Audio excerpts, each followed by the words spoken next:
KGN classes में आपका स्वागत है। क्लास 10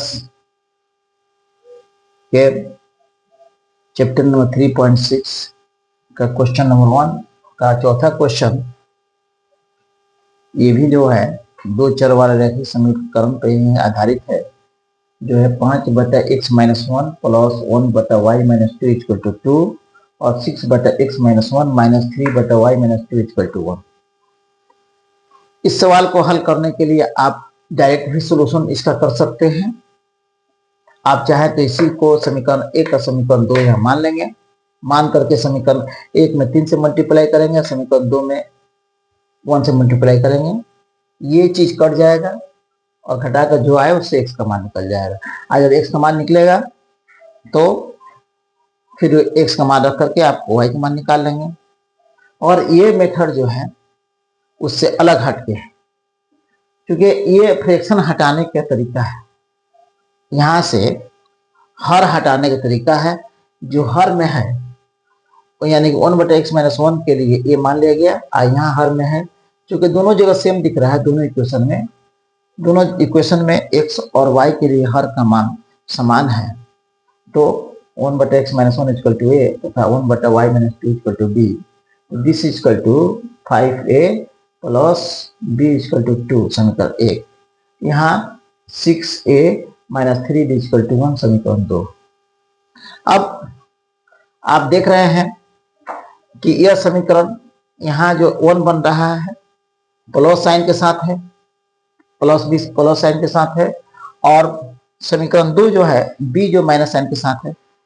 तो हम क्या करेंगे, जो प्लस माइनस 1 है उस पर ज्यादा फोकस करते हैं कटाने के लिए, इसलिए कि यहाँ जोड़ की क्रिया करेंगे और जोड़ की क्रिया करने में चिन्ह का चेंजिंग नहीं होता है, इसलिए गलती होने की संभावना ना के बराबर नहीं के बराबर हो जाती है।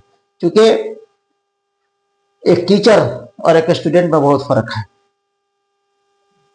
क्योंकि टीचर को गणित पढ़ाते पढ़ाते सारे क्वेश्चन उसको कंठस्थ है, स्टूडेंट अगर थोड़ा स्लिप करेगा तो क्वेश्चन गलत करेगा तो बार बार उससे गलती होगी। और एक चीज और ध्यान रखिए कि अगर प्रश्न को हल करने में कोई प्रश्न आपको गलत होता है तो उस प्रश्न को वहीं पर छोड़ दीजिए, कॉपी गंदा मत कीजिए और दूसरे प्रश्न में हाथ लगाइए। और एक ट्रिक और है, ये ट्रिक है यह है कि जो प्रश्न आपको आसान लगता है सबसे पहले उसको हल कीजिए। बच्चे क्या गलती करते हैं कि तो आसान है बाद में बन जाएगा, आप क्वेश्चन भारी वाले को पहले टच करते हैं, पता चला गलती हो गया तो माइंड सेटअप जो खराब हो जाएगा तो सब गलती होता चला जाएगा। पता चलते जानते हुए भी आप प्रश्न का उत्तर नहीं दे पाएंगे। तो इस बात को जरूर फॉलो करें कि जो क्वेश्चन इजी फर्स्ट डन, जो क्वेश्चन डिफिकल्ट आफ्टर डन। तो आप ये देखें कि 5a plus b equal to 2, 6a minus 3b equal to 1। तो इसमें इसका कोफिशिएंट 3, तो 3 से क्वेश्चन समीकरण 1 में मल्टीप्लाई, और इसका कोफिशिएंट 1 तो समीकरण 2 में 1 से मल्टीप्लाई। तो 3 से मल्टीप्लाई करने के बाद 5 15 प्लस 3b इक्वल टू 3 दूना 6। 1 से मल्टीप्लाई करें 6a minus 3b equal to 1, क्योंकि 1 से मल्टीप्लाई करने के बाद उस इक्वेशन का वैल्यू सेम टू सेम। अब ये कैंसिल, 15 6 21, a इक्वल टू 7 या a इक्वल टू 7/21 या a इक्वल टू 1/3। अब a का वैल्यू जो आया 1/3, समीकरण 2 में a का वैल्यू 1/3 पुट कीजिए, तो 6 into 1/3 minus 3b equal to 1, 3 दूना 6, या 2 माइनस 3b इक्वल टू 1, या माइनस 3b बराबर 1 minus 2 equal to minus 1, minus में cancel, 3b equal to 1, b equal to 1/3। आप a किसको माने हैं, a माने हैं 1/x-1, और a का वैल्यू कितना है 1/3, यानी 1/x-1 इक्वल टू 1/3। यहाँ कौन सी क्रिया होगी, मल्टीप्लिकेशन की, क्रॉस मल्टीप्लिकेशन होगा। 1 से x-1 में मल्टीप्लाई होगा तो x-1 हो गया, और 1 में 3 से गुना होगा 3 हो गया, या x बराबर 3 + 1 इक्वल टू 4, यानी x का वैल्यू क्या प्राप्त हुआ, 4 प्राप्त हुआ। उसी तरह 1/y-2 equal to 1/3, y-2 equal to 3, y equal to -2, और 3 में ऐड हो जाएगा, y इक्वल टू 3 प्लस 2 5, यानी कि x मान 4 और y का मान 5 प्राप्त हुआ। अब चलते हैं फिर अगले प्रश्न की ओर।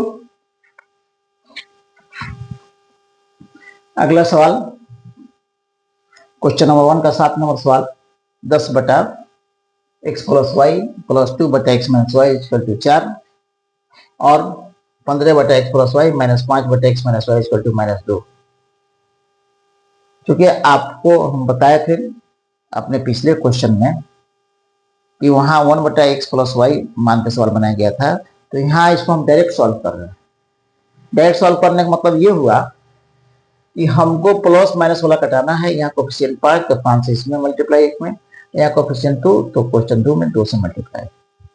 तो आप जो है जब 5 से मल्टीप्लाई किया 10 5 50, 5 दूना 10, 5 चौका 20, 2 से 15 दूना 30, 5 दूना 10 माइनस 4, नीचे जो करते हो ये प्लस माइनस कैंसिल, 50 बटा एक्स प्लस वाई, नीचे 30 बटा एक्स प्लस वाई, यानी 50 बटा एक्स प्लस वाई प्लस 30 बटा X plus Y. 20 equal to 20 में 4 गया 16, यानी 50 प्लस 30 80 बटा X plus Y equal to 16 बटा एक्स और 5 80, यानी एक्स प्लस वाई का मान 5। समीकरण 3, इस समीकरण 3 का वैल्यू समीकरण 1 में रखने पर, तो समीकरण 1 क्या है, 10 बटा एक्स प्लस वाई प्लस 2 बटा X minus Y equal to 4, यानी 10 बटा 5 प्लस 2 बटा X minus Y equal to 4, यानी 5 दूना 10, 2 यानी 2 बटा एक्स माइनस वाई बराबर 4 माइनस 2, यानी 2 बटा एक्स माइनस वाई बराबर 2, तो कैंसिल, यानी X minus Y equal to 1। आप देख रहे हैं इस समीकरण 3 यहाँ है, समीकरण 4 यहाँ है। समीकरण 3 को अगर यहाँ लिखते हैं तो क्या है, X plus Y equal to 5, ये आपका समीकरण 3।